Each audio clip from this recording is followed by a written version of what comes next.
What happens when the most dangerous men in America are locked up together? Chaos and fear take over. These prisoners are killers, gang leaders, and violent masterminds. Their shocking stories reveal the brutal truth about life behind bars and its dangers. Thomas Silverstein was not your average prisoner. He was born in Long Beach, California in 1952 and started down a dark path from a young age. By 1977, he was locked up for armed robbery. But prison didn't calm him down. It made him more dangerous. Silverstein's first shocking crime behind bars happened in 1980. He was accused of killing another inmate, Danny Atwell, who reportedly refused to smuggle drugs. That murder earned him a life sentence, but things didn't stop there. After transferring to a high-security prison in Marion, Illinois, Silverstein proved he was just getting started. In 1981, he was convicted of murdering Robert Chappelle, a member of the DC Blacks gang. That set off a deadly feud. Not long after, Silverstein and another inmate, Clayton Fountain, butchered Raymond Cadillac Smith, the gang's leader. They stabbed him 67 times and dragged his body for everyone to see. It was a brutal warning to anyone who crossed them. But Silverstein's most infamous act came in 1983. He killed correctional officer Merle Klutz in cold blood. During a routine transfer, Silverstein used a homemade knife and stabbed Klutz repeatedly. He claimed the officer harassed him and destroyed his artwork. He wanted revenge and made sure no one forgot it. That murder sealed Silverstein's fate. Prison officials decided he was too dangerous for human contact. They threw him into solitary confinement, where he spent an unbelievable 36 years alone. His cell was lit 24/7. He barely saw another person. It was like a cage inside a cage. Silverstein's time in isolation sparked outrage. People argued that locking someone away for that long was cruel, even for someone like him. But the government wasn't taking chances. After the Klutz murder, they locked down the entire Marion prison for 23 years. That incident also pushed them to build the ADX Florence Supermax prison, which was designed to hold the most dangerous criminals in the country. Silverstein died in 2019 at age 67. His legacy still haunts the prison system. Lemuel Smith was born in 1941 in Amsterdam, New York. He grew up in a strict religious home, but his life quickly spiraled out of control. By age 17, he was already in trouble with the law. Over the years, he became one of the most feared criminals in the country. Smith's crimes were brutal. Between 1958 and 1977, he killed at least 6 people. His victims included both men and women. Many were tortured or assaulted before he ended their lives. In 1977, he was sentenced to life in prison without parole. But prison wouldn't stop him. In 1981, Smith murdered a corrections officer named Donna Pyant at Green Haven Correctional Facility in New York. She was 31 years old and one of the few female officers working in the prison. Smith tricked her into a private area, attacked her, and dumped her body in the trash. It was later found at a landfill. This murder shocked the nation.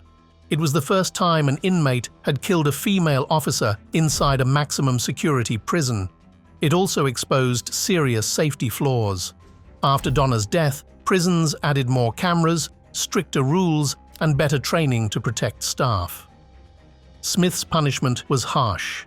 He was thrown into solitary confinement and has spent more than 40 years in isolation. Some believe he deserves it. Others call it cruel. In 2024, Smith made headlines again by suing the prison for keeping him isolated so long. The case ended in a settlement. Fotio's Freddy Gaus was a feared mafia hitman with a reputation for violence. He was born in 1967 in Springfield, Massachusetts, and worked as an enforcer for the Genovese crime family. Even though he was not Italian and could not officially join the mafia, he earned respect through his brutal methods and loyalty to the mob's code. Gaus hated informants and abusers. That hatred shaped his actions both in and out of prison. In 2003, he helped kill 2 men, Adolfo Big Al Bruno, a high-ranking mafia boss, and Gary Westerman, a mob associate. These murders were carried out for the mafia, and Gaus showed no hesitation. By 2011, he was convicted and sentenced to life in prison without parole. While locked up, Gaus stuck to his beliefs. He despised anyone who snitched, which is why he became a suspect in one of the most shocking prison murders in recent history. On October 30th, 2018, notorious Boston mob boss James "Whitey" Bulger was beaten to death inside Hazleton Prison in West Virginia. Bulger had worked as an FBI informant, and his past made him a target the moment he entered the prison. Bulger's death was brutal. Reports say Gaus and 2 other inmates used a lock wrapped in a sock to beat him. Bulger was 89 years old and in a wheelchair, but the attackers showed no mercy. They left him covered in blood, and his eyes were reportedly gouged out. The attack sent shockwaves through the prison system. In 2024, Gaus pleaded guilty to manslaughter for his role in the killing. He received an extra 25 years on top of his life sentence. Another inmate, Paul de Cologero, acted as a lookout and was sentenced to 4 more years. Gaus's role in Bulger's murder revealed just how much power organized crime still holds inside prison walls. Even behind bars, mafia connections remain strong, and prison gangs continue to enforce their rules. The case raised serious questions about inmate safety, whether prisons can truly protect high-profile criminals. Ezekiel Wicked Romo was a feared gang leader from Los Angeles. He ran the Blythe Street Gang, one of the most violent groups in the city. Romo had a reputation for ordering murders and taking out anyone he saw as a threat, including rival gang members and even people from his own crew. Romo's violent path started early. At 18, he committed his first known murder during a fight at a fast food restaurant. That killing launched his career as one of the most dangerous gangsters in Los Angeles. Over the years, he was linked to several murders, drug trafficking, and weapons charges. By 2023, Romo was locked up for life without parole. Prison did not stop him. Inside, Romo kept control over his gang and continued to make enemies. His power and reputation followed him wherever he went. But on July 21, 2024, his story came to a bloody end. That day, Romo was in the day room at Sentinel State Prison in California. 3 inmates cornered him and attacked. They stabbed him repeatedly with homemade knives while other prisoners watched. Guards tried to break it up using pepper spray, but the attack was fast and brutal. Romo was rushed to the prison's medical unit, but it was too late. He died from his injuries. The attackers were identified as Christian Moreno, Johnny Garcia, and Christian Hernandez.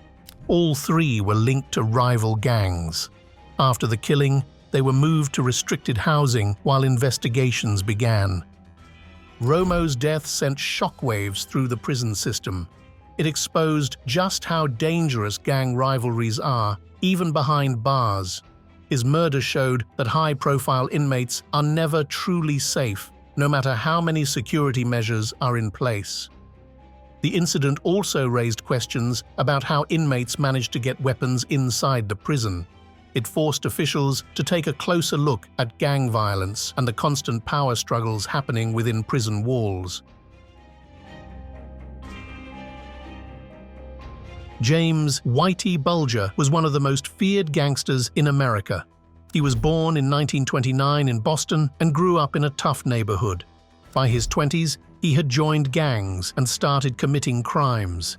He robbed banks, dealt drugs, and ordered hits on anyone who got in his way. Bulger climbed the ranks fast. He became the boss of the Winter Hill Gang, an Irish crime group in Boston. People feared him both inside and outside prison.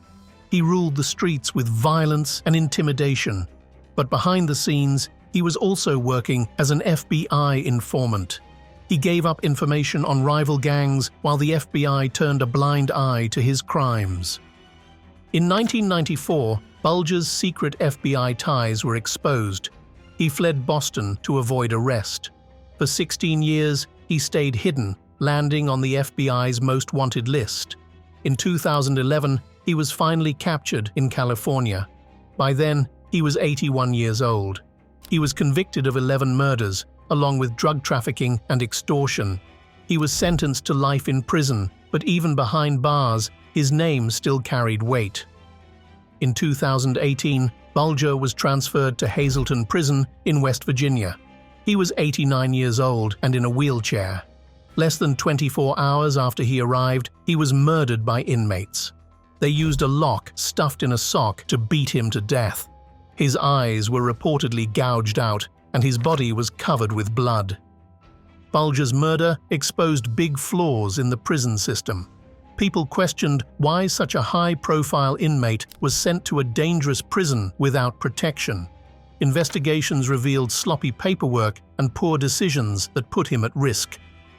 3 inmates were charged in his killing.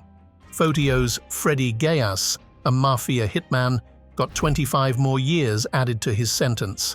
Another inmate, Paul DeCollegiero, acted as a lookout and received 4 years. The case showed just how brutal prison gangs can be and how little control guards sometimes have.